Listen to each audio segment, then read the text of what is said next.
I want to spend a few minutes talking about one of my favorite coaches in a sport that I love to play. And his name's Vince Lombardi. Now, the Super Bowl in the States is also called the Lombardi Trophy because for a long time, Vince Lombardi was considered the very best coach in history. In fact, a lot of people still consider him the best football coach in history. There's a guy named Bill Belichick's come along lately, and now you wonder, but he is incredible. He won 5 championships in his first 7 years, and he took over a team that had just won 1 game the year before. He is really, really a legendary coach. But here's the thing that's amazing to me about him. He had tremendous depth of knowledge in the game, and he was one of those coaches that never beat you with a game plan or a scheme. He was a guy that didn't care if you knew what he was doing or not. He was just going to coach it so that it was so ridiculously, unbelievably effective, there was nothing you could do to stop it.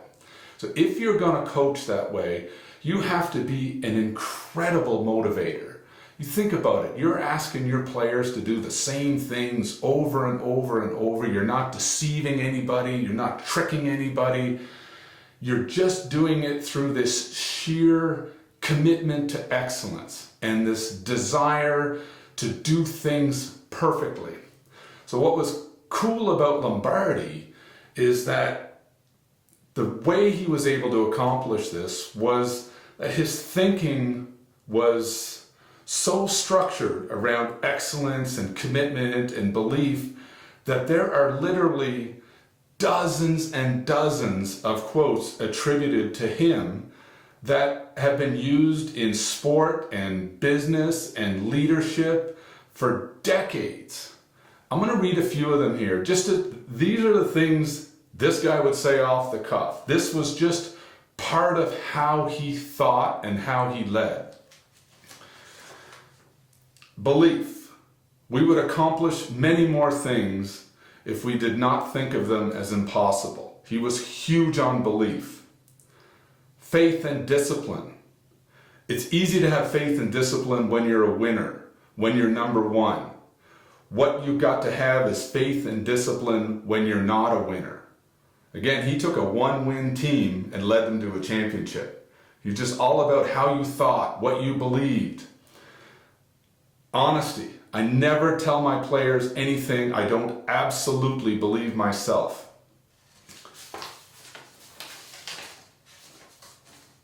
Commitment. Once a man has made a commitment to a way of life, he puts the greatest strength in the world behind him. Industriousness. It's time for us all to stand and cheer for the doer, the achiever, the one who recognizes the challenges and does something about it. Leadership. Leaders aren't born, they're made. And they're made just like anything else, through hard work. And that's the price we will have to pay to achieve that goal or any goal. Think about that. You're a leader. You're not born a leader. You're going to become a great leader through hard work, through learning, through understanding, through applying the same laws of learning from Wooden. Right? You're going to get instruction from things you read, from people like me, from things you watch, from some of the more experienced coaches around you. And then you're going to try them out, and you're going to look for feedback, and you're going to ask more experienced coaches, what can I do to get better results in less time, to help these people faster, to teach them what I want to teach them. That's what Lombardi was all about. Simple principles and then executing them every single day, holding yourself accountable, having this character, this drive, this belief. Now, before I ask you a question that he would want to ask you, I'm going to read you one last little quote from him. Dedication. After the cheers have died down and the stadium is empty, after the headlines have been written, and after you're back in the quiet of your room and the championship ring has been placed on the dresser and all the pomp and fanfare has faded, the enduring things that are left are the dedication to excellence, the dedication to victory, and the dedication to doing with our lives the very best we can to make the world a better place in which to live. Think about that. This is a hard football coach, a guy committed to excellence, committed to winning, and he was just a huge believer in changing the lives of people and have them be about something bigger. You wouldn't believe the number of players that went on to do great things, successful things, because of the way he taught, the things he believed, and how he empowered those people he coached to believe those things themselves and go out and make a difference. Now here's a question. Well, here's what Lombardi says. Leadership begins with self-knowledge.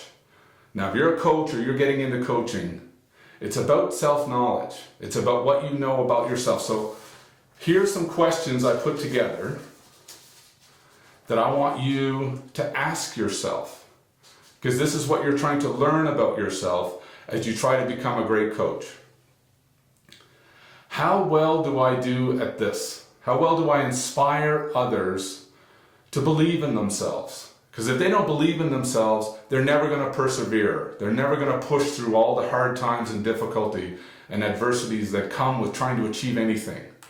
So how well do I inspire others to believe in themselves?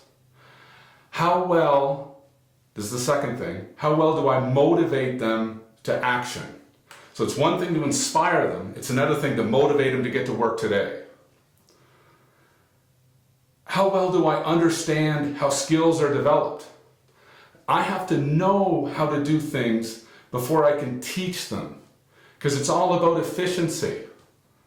Right? They talk about 1 minute of planning will save you 10 minutes of execution in the normal run of a day of a successful person.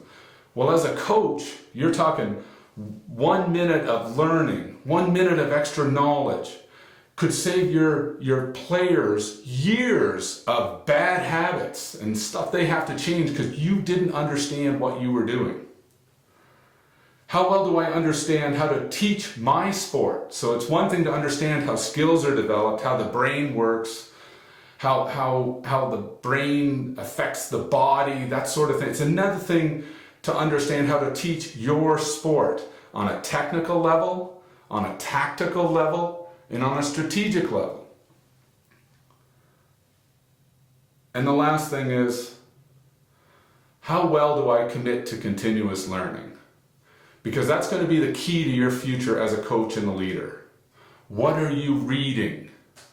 John F. Kennedy put it best. He said, all leaders are readers. All leaders are readers. Read what other coaches have to say. Read what great players have to say. Read some of the books written about excellence and skill development. Learn all you can. It's very, very important when every team that you coach is putting their trust in you, that you are going to be able to move them effectively toward their goals, both on the ice, on the field, on the court, and in life. They're putting their trust in you, and the key to you becoming better and better and better as you go through the years is continuous learning. So we're going to put all these questions up on the screen, and I want you to answer them. Answer them honestly, because self-knowledge is where leadership begins.